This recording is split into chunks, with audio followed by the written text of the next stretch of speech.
Hello everyone, Manny here with Cottrell's Pharmacy, and we would like to welcome you to Let's Get Moving Cycling Edition. Hi, I'm Ashley with Hemophilia Federation of America, and I coordinate our Team Resilience, which is our endurance fundraising program. This includes our popular Gears for Good National Ride that Manny Lopez has participated in for 3 years now. Gears for Good is an endurance cycling event.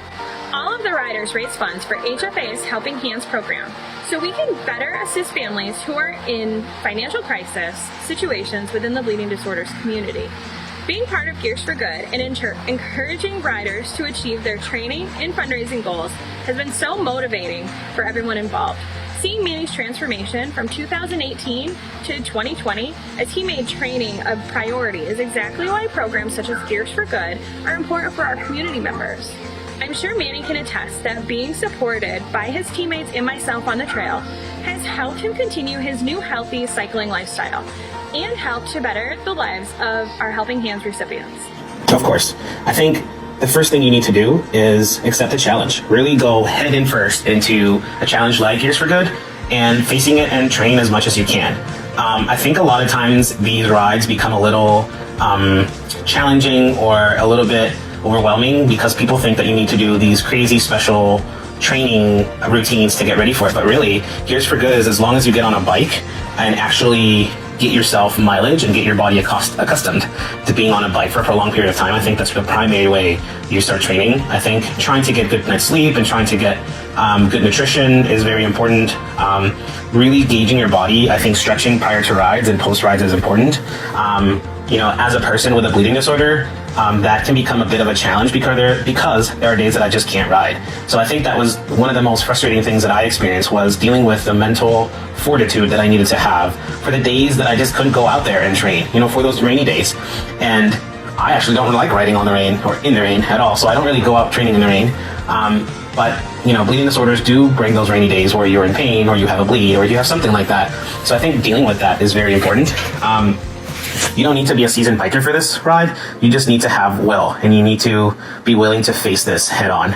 Gears for Good National Ride funds our Helping Hands Crisis Relief Fund program. It's all for families that are in a financial crisis, whether they need help with their mortgage or car payment or gas money to get to and from their appointments. We're there to help them in their time of need. What made you sign up for the 156-mile bike ride that seems like a huge undertaking to the novice biker? Well, quite frankly, I signed up for this ride not really understanding what the ride really entailed, but I had a personal commitment because HFA provided aid to my island of Puerto Rico after Hurricane Maria. HFA led the way to provide aid, and a lot of chapters and national organizations also supported those efforts.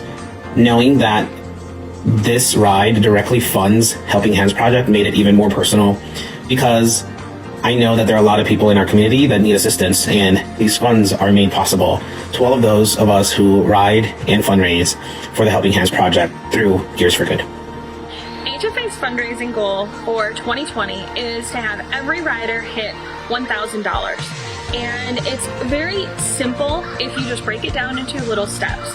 And a lot of the ways that most of our riders found it easy to hit their goal is by sharing their reason for riding and sharing their journey. If they are out there proving that they can do all of the riding and put in the time and effort to do it and sharing that with their friends and family are supporting them. So it makes it so simple. Manny's transformation was one of my most favorites that I've ever seen.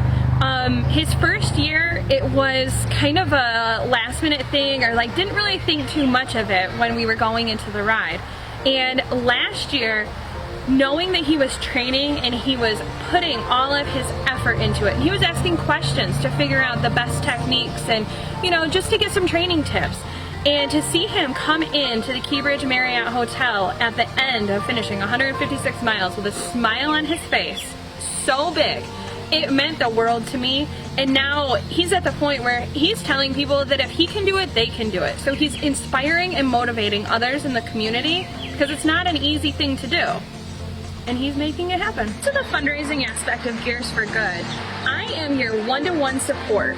And along with myself, there's other riders within the group that you'll get to know and network with. So they're also there supporting you 100% too. So riders that want to participate in Gears for Good, they need to have a combination of endurance training and also some physical training too. In order to ride a Gears for Good comfortably, where you're not really feeling exhausted the whole time, if you can ride for 30 miles for 3 days back to back, you will absolutely be ready to have a successful ride.